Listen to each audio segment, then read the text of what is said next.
నడిసంద్రంలో 4 వారాలు మృత్యువుతో పోరాటం. తిండి తిప్పలు లేవు, చుట్టూ నీళ్లే ఉన్నా తాగేందుకు గుక్కెడు నీళ్లు లేవు. ఎటు చూసినా అంతు చిక్కని కడలి, ఆకాశమే హద్దుగా విరుచుకుపడే కెరటాలు. అలాంటి పరిస్థితుల్లో 7 ఏపీ మత్స్యకారులు ఏకంగా 23 రోజుల పాటు సముద్రం మధ్యలో గడిపారు. కాదు, నరకం చూశారు. అసలు ఆ 7 మత్స్యకారుల బోట్కు ఏమైంది? బతికేందుకు ఎలాంటి పోరాటం చేశారు వారు? ఆగస్టు 3వ తేదీ డాక్టర్ బిఆర్ అంబేద్కర్ కోనసీమ జిల్లా అల్లవరం మండలం ఓడలరేవు గ్రామం. ఎప్పట్లాగే ఆ రోజు కూడా 7 మత్స్యకారులు ముత్యాలమ్మ అనే బోటుపై వేటకు బయలుదేరారు. ఆగస్టు 12 కల్లా వారు తిరిగి ఇంటికి రావాలి. కానీ రోజులు గడుస్తున్నా బోటు తీరానికి రాలేదు. వైర్లెస్ సెట్లు పనిచేయడం లేదు, ఫోన్లు కలవడం లేదు. తీరంలో ఉన్న కుటుంబ సభ్యుల గుండెల్లో రైళ్లు పరిగెత్తాయి. ఏం జరిగిందో తెలియక కన్నీరు మున్నీరుగా విలపించారు. తీరానికి దాదాపు 280 మైళ్ల దూరం. నడి సముద్రంలో వేట సాగుతోన్న సమయం. ఒక్కసారిగా బోటులో భీకరమైన శబ్దం.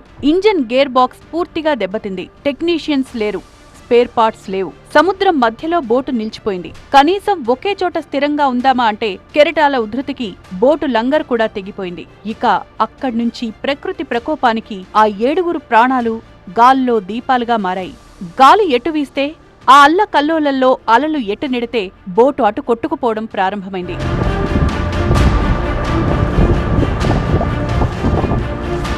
మత్స్యకారుల అదృశ్యంపై ఆంధ్రప్రదేశ్ ప్రభుత్వం తక్షణమే స్పందించింది. సీఎం చంద్రబాబు నేరుగా రంగంలో దిగారు. కేంద్ర రక్షణ శాఖను సాయం కోరారు. మత్స్యకారుల ఆచూకీ కోసం రక్షణ మంత్రి రాజ్నాథ్ సింగ్ స్పెషల్ ఫోకస్ పెట్టారు. 7 కాపాడేందుకు రక్షణ మంత్రిత్వ శాఖ అలర్ట్ లెవెల్ ను పెంచింది. Coast guard headquarters, Kolkata eastern, north eastern కమాండ్లు రంగంలో దిగాయి. 15 అత్యాధునిక కోస్ట్ గార్డ్ నౌకలు, 4 యుద్ధ హెలికాప్టర్లు, చెన్నై, విశాఖ నుంచి ప్రత్యేక డార్నియల్ విమానాలు బంగాళాఖాతాన్ని జల్లెడ పట్టడం ప్రారంభించాయి. గాలి వేగం, సముద్రపు అలల ఉధృతిని బట్టి బోటు ఇంజన్ చెడిపోయి అంతర్జాతీయ జలాల్లోకి కొట్టుకుపోయే అవకాశం ఉందని మారిటైమ్ రెస్క్యూ కోఆర్డినేషన్ సెంటర్ గుర్తించింది.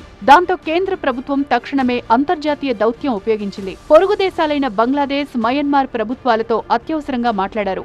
డైమండ్ హార్బర్, సుందర్బన్స్ దాటుకుంటూ దాదాపు బంగ్లాదేశ్ సరిహద్దుల వైపు వెళ్లిన ఈ బోటును ఎట్టకేలకు పశ్చిమ బెంగాల్, ఒడిశా తీరాల మధ్య స్థానిక మత్స్యకారులు గుర్తించి కోస్ట్ గార్డుకు అప్పగించారు. 7 మత్స్యకారులు సేఫ్ గా ఉన్నారన్న వార్త తెలియగానే ప్రధాని మోదీ సైతం ఆనందం వ్యక్తం చేశారు. ఒకవైపు గాలింపు జరుగుతుండగా మరోవైపు ఆ బోటులో మృత్యువుతో పోరాటం సాగింది. వారానికి సరిపడా తెచ్చుకున్న అన్నం, కూరగాయల నిల్వలు అయిపోయాయి. ప్రాణాలు నిలుపుకోవడానికి మత్స్యకారులు కఠిన నిర్ణయం తీసుకున్నారు. రోజు మార్చి రోజు కేవలం 2 రోజులకు ఒక్కసారి మాత్రమే కొద్దిగా అన్నం తింటూ ఆకలిని చంపుకున్నారు. రోజులు గడుస్తున్న కొద్దీ ఆ నిల్వలు కూడా నిండుకున్నాయి. ఒడ్డుకు చేరడానికి చివరి 3-4 రోజుల ముందు బోటులో ఒక్క మెతుకు కూడా లేదు.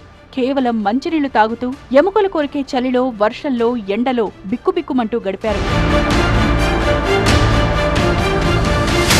చివరకు మత్స్యకారుల సంకల్పం, ప్రభుత్వాల శ్రమ ఫలించాయి. ఆంధ్ర తీరంలో తప్పిపోయిన బోటు ఏకంగా 100 కిలోమీటర్లు కొట్టుకుపోయి పశ్చిమ బెంగాల్లోని శంకర్పూర్ ఫిషింగ్ హార్బర్ సమీపంలోకి చేరింది. అక్కడి నుంచి పారాదీప్, శంకర్పూర్ తీరాల మీదుగా వారిని సురక్షితంగా ఒడ్డుకు చేర్చి అత్యవసర వైద్య సేవలు అందించారు. 7 క్షేమంగా ఉన్నారనే వార్తతో కోనసీమలో పండుగ వాతావరణం నెలకొంది. ప్రస్తుతం వారిని స్వగ్రామానికి చేర్చేందుకు అధికారులు అన్ని ఏర్పాట్లు పూర్తి చేశారు.